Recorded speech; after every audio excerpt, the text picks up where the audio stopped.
어떻게 하면 부동산을 살 수 있을까? 어떻게 하면 나도 자산 증식을 할 수 있을까? 내 집 마련을 할 수 있을까?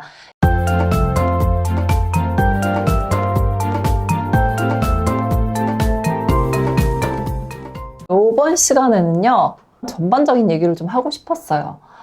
어떻게 하면 부동산을 살 수 있을까? 어떻게 하면 나도 자산 증식을 할 수 있을까? 내 집 마련을 할 수 있을까? 이런 생각들을 많이 하는데 굉장히 막연하잖아요.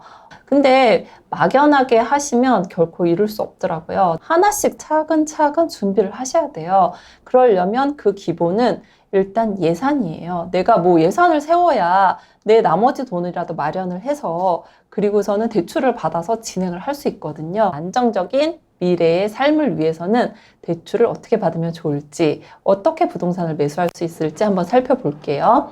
자, 일단 부동산을 매수를 하려면 나를 알아야 돼요. 내가 어떤 위치인가? 일단 종잣돈이라는 게 있어야 돼요. 우리가 부동산을 매수를 하려면 전액 대출로 할 수는 없어요. 아무리 못해도 내 자금이 20, 30%는 준비를 해둬야 된다. 내가 1억짜리를 매수를 하려면 그래도 30% 이상은 내 자금 3천만 원 종잣돈을 모으셔야 되는 그런 상황인 거예요. 그렇지 않으면 갭을 쓰시면 돼요. 우리가 레버리지는 저는 두 가지 정도 있다라고 생각을 해요. 레버리지를 쓰려고 해요. 대출을 70% 받던지 아니면 전세를 끼고 일단 매수를 하던지 둘 중에 하나를 선택을 하셔야 되는 건데 어찌됐든 나머지 여유 자금이 있어야 돼요. 내가 1억짜리 집에 전세가 8천 들어있어요. 그러면 내 자금 2천만 원 필요한 거고요.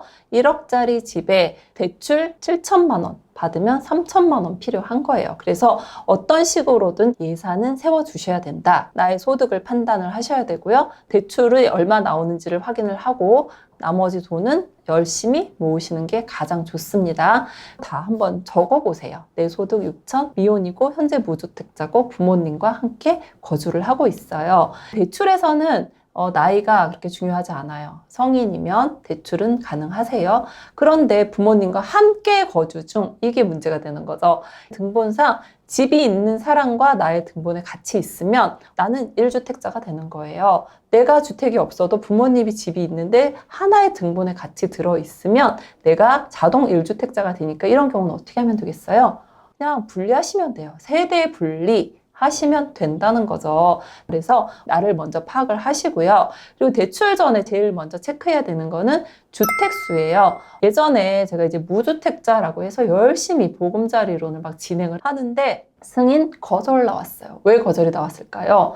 상속받은 집이 있었던 거예요. 지분으로. 그래서 그 상속받은 집 때문에 그분이 그때 2주택자가 된 경우였거든요. 그래서 본인의 주택수를 먼저 파악을 하는 게 가장 좋아요. 이렇게 지분으로 있거나 뭐 아주 사소하게 생각했던 그런 집들이 나오는 경우가 있어요. 그 다음에 이제 소득을 체크를 하셔야 돼요. 내가 직장인이면 당연히 근로소득 나올 거고요.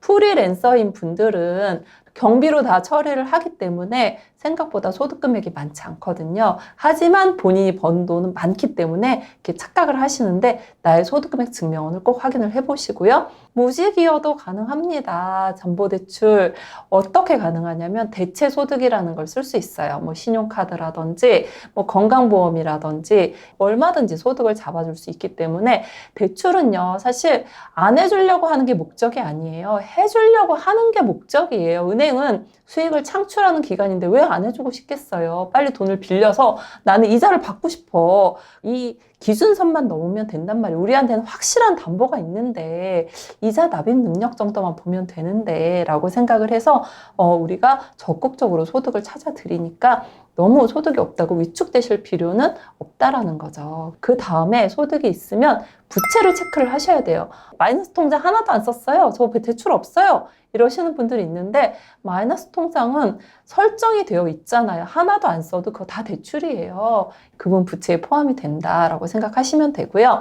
주택담보대출은 뭐 무주택자인 분들은 없겠지라고 생각을 하는데 삼자담보라고 해서 부모님이 소득이 없으니까 아들이 대신 대출을 받는 경우도 있거든요. 그래서 그런 경우도 당연히 체크를 하셔야 돼요. 그리고 전세대출이 있는데 당일 상환 조건 이런 경우도 있거든요. 그런 모든 상황을 대출 신청하는 은행이 됐든 대출 상담사님한테 상담을 하시든 본인의 조건을 다 오픈하는 게 좋으세요. 전산 열어보면 다 나와요. 그래서 그때 가서 막 허둥지둥 막으려고 하지 마시고요. 그 전에 얘기를 하는 게 가장 좋아요. 신뢰를 바탕으로 대출을 진행하는 거기 때문에 거짓말을 하시면 안 되고요. 그리고 대출을 하시는 분들, 심사를 하는 분들이 하나같이 하는 말이 뭐냐면 사람을 보고 대출을 해주는 거예요 라고 얘기를 해요. 물론 물건을 보고 확보를 하는 것도 중요하지만 물건이 훌륭해도 사람이 거짓말을 할 것 같으면 별로 해주고 싶지 않은 거예요.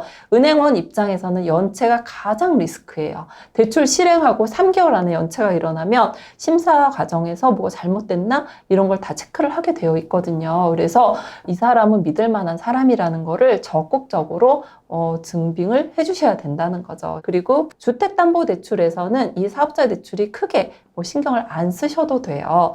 그리고서는 시세, 저는 6억짜리 집을 사고 싶고요. 제가 돈을 많이 모아서 3억 정도 있고요. 3억을 대출을 받고 싶어요. 이렇게 얘기를 하면 이제 거기에 맞게 해줄 수가 있는데 집 시세도 얘기를 하지 않고 대출금도 얘기하지 않고 그냥 막연하게 저는 집이 있었으면 좋겠고요. 대출은 많이 해줬으면 좋겠어요. 이러시면 네, 많이 해드릴게요. 이렇게밖에 답을 할 수 없으니까 KB 시세가 기준이에요. 아파트인 경우에 빌라는요. 은행에서 감정을 하게 되어 있어요. 은행 감정가는 나의 매매가보다 항상 낮다라고 생각을 하시면 돼요. 너무 높게 평가해드리면 대출이 많이 나간단 말이에요. 그럼 은행 입장에서는 리스크죠. 리스크 관리가 가장 우선이거든요. 그래서 일단 시세, 매매가 이런 거를 파악을 해주셔야 되고요.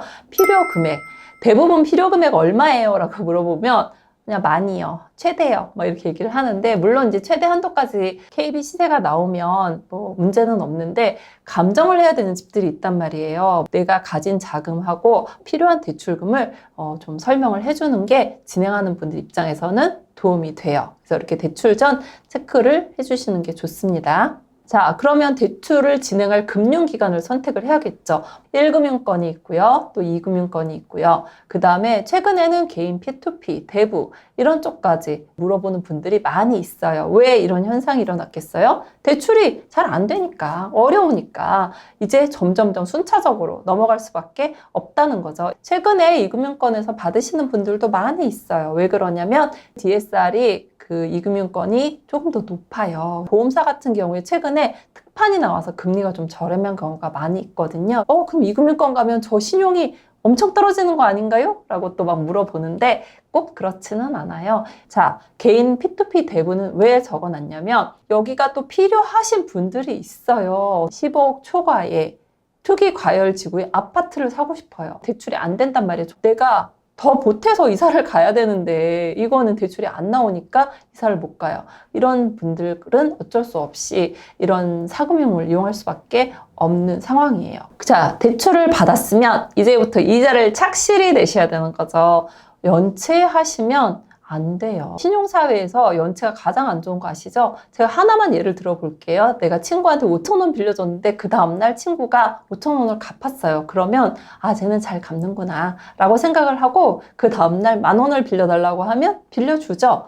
근데 5,000원을 빌려줬는데 이 친구가 5,000원도 아직 안 갚았는데 10,000원을 또 빌려달라고 해요. 그러면 빌려줘야 되나 말아야 되나 이렇게 생각을 할 수밖에 없거든요. 그래서 우리가 이 원리금은 상환을 계획을 세우셔야 돼요. 우리가 생활비 뭐 여러 가지 비용들이 있겠지만 대출 원리금을 1순위로 놓고 이거가 나가고 나서 그 다음에 생활할 그런 금액을 계획을 세우셔야 된다는 거죠. 대출을 이런 방법으로 받아야 된다라는 것을 좀 총괄적으로 말씀을 드렸습니다.